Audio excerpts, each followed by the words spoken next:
Assalamualaikum warahmatullahi wabarakatuh. Hai anak-anak hebat. Jumpa kembali dalam video pembelajaran kita hari ini. Oke anak-anak hebat, bagaimana kabar kalian hari ini?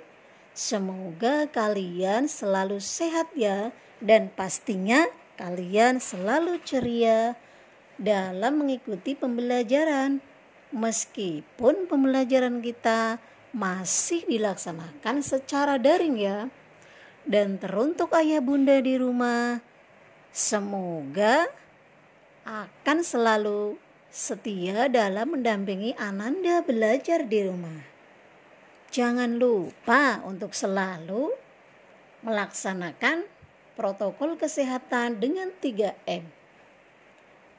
Selalu menjaga jarak, memakai masker, dan mencuci tangan pakai sabun pada air yang mengalir. Oke anak-anak hebat, pembelajaran kita hari ini telah sampai pada tema 6, subtema 2, pembelajaran keempat. Tema 6, menuju masyarakat sejahtera. Subtema 2, membangun masyarakat sejahtera pada pembelajaran keempat.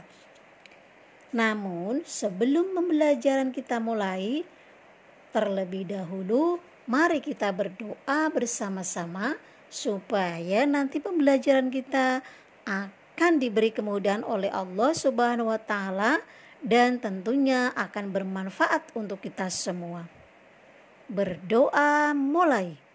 A'udzu billahi minasyaitonir rajim.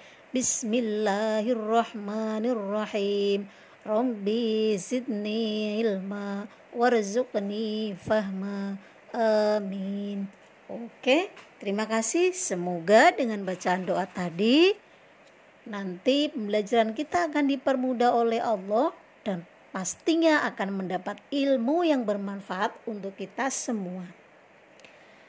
Oke anak-anak hebat, pembelajaran kita kali ini telah sampai pada tema 6, subtema 2, pembelajaran keempat. Pada materi tentang membandingkan masa anak-anak dan masa remaja. Sebagai persepsi, Bu Guru akan mengingatkan bahwa pada pembelajaran yang lalu kalian telah mempelajari tentang masa pertumbuhan pada manusia, pertumbuhan dan perkembangan pada manusia. Ya, pertumbuhan adalah proses bertambahnya ukuran dan jumlah sel di dalam tubuh. Sedangkan perkembangan adalah proses pendewasaan atau pematangan organ-organ tubuh pada manusia. Pertumbuhan dapat kita amati dari ukuran tubuh manusia yang terus bertambah tinggi dan besar. Misalnya berat tubuh kita saat usia balita akan berbeda dengan saat kita masa remaja. Perkembangan dapat diamati dari bertambahnya atau berubah fungsi organ tubuh manusia. Proses pertumbuhan dan perkembangan pada manusia dibagi menjadi beberapa tahapan. Masih ingat tidak anak-anak? Ada beberapa tahapan, yaitu masa bayi, kemudian balita di bawah 5 tahun, kemudian anak-anak, kemudian remaja, dewasa, dan yang terakhir adalah lansia atau lanjut usia. Ya, tentu kalian sudah memahami. Nah, pada kesempatan ini pembelajaran keempat kita akan mempelajari tentang membandingkan masa anak-anak dengan masa remaja. Seiring proses pertumbuhan dan perkembangan manusia, organ tubuh kita semakin matang dan berfungsi dengan baik. Ciri-ciri fisik pada masa anak-anak secara perlahan akan menghilang. Dan ciri-ciri fisik pada masa pubertas akan mulai tampak.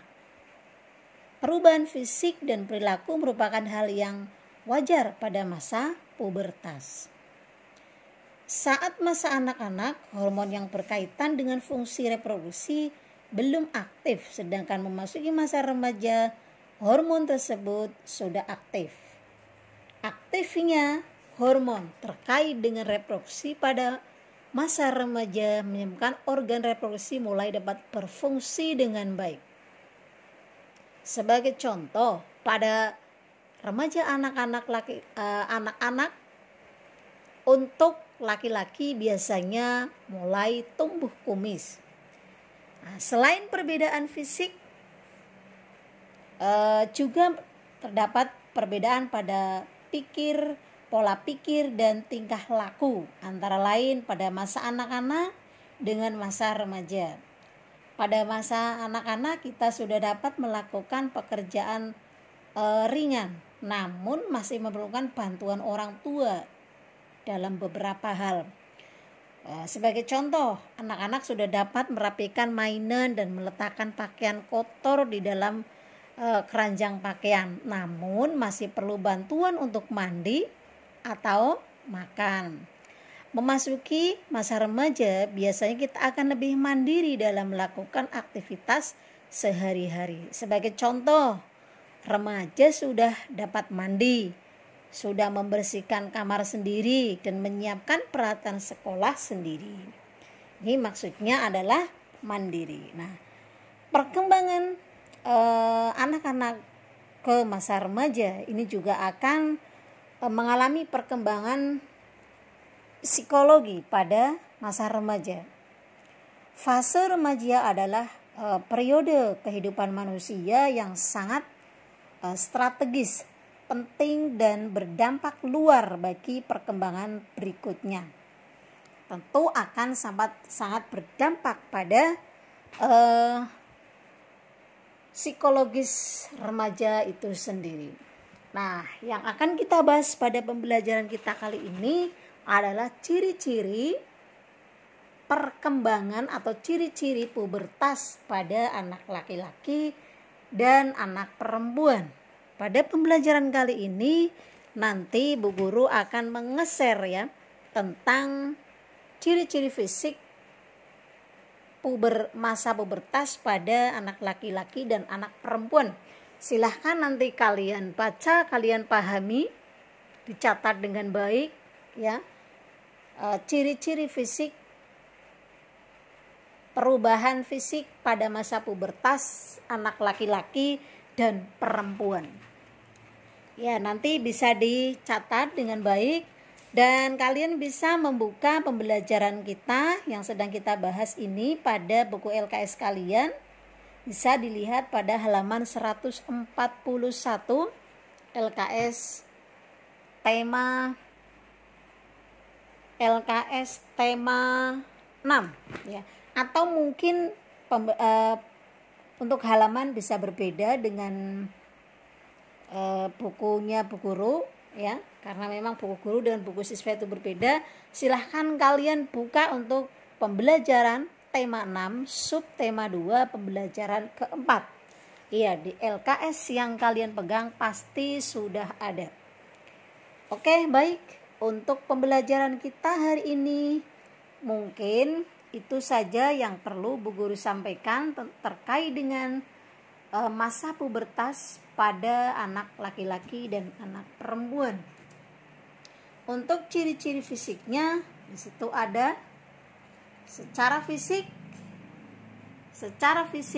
untuk perubahan masa pubertas pada anak laki-laki diantaranya adalah bentuk tubuh berubah, mulai tumbuh bulu dan jerawat, kemudian mimpi basah, perubahan suara, dan lain sebagainya. Ini adalah pada ciri-ciri masa pubertas anak laki-laki. Kemudian ciri-ciri pada pubertas anak perempuan. Ini mulai menstruasi pertama, mulai tumbuh jerawat pada wajah. Kemudian payudara terus tumbuh hingga seperti orang dewasa. Kemudian lebih mudah berkeringat dan mulai mengalami keputihan. Nah, ini nanti silahkan kalian catat dengan baik ya, diantaranya itu silahkan nanti Bu Guru akan memberikan tugas untuk kalian bisa mengerjakan tentang apa saja ciri-ciri masa pubertas, perubahan fisik pada anak laki-laki dan perempuan. Oke, saya kira itu untuk pembelajaran kita kali ini. Mudah-mudahan apa yang kita pelajari akan bermanfaat bagi kita, dan tetap semangat dalam melaksanakan pembelajaran meskipun pembelajaran kita masih dilaksanakan secara daring. Oke, mari kita akhiri pembelajaran kita dengan membaca hamdalah bersama-sama. Alhamdulillahirrabbilalamin. Salam sehat, salam semangat. Wassalamualaikum warahmatullahi wabarakatuh.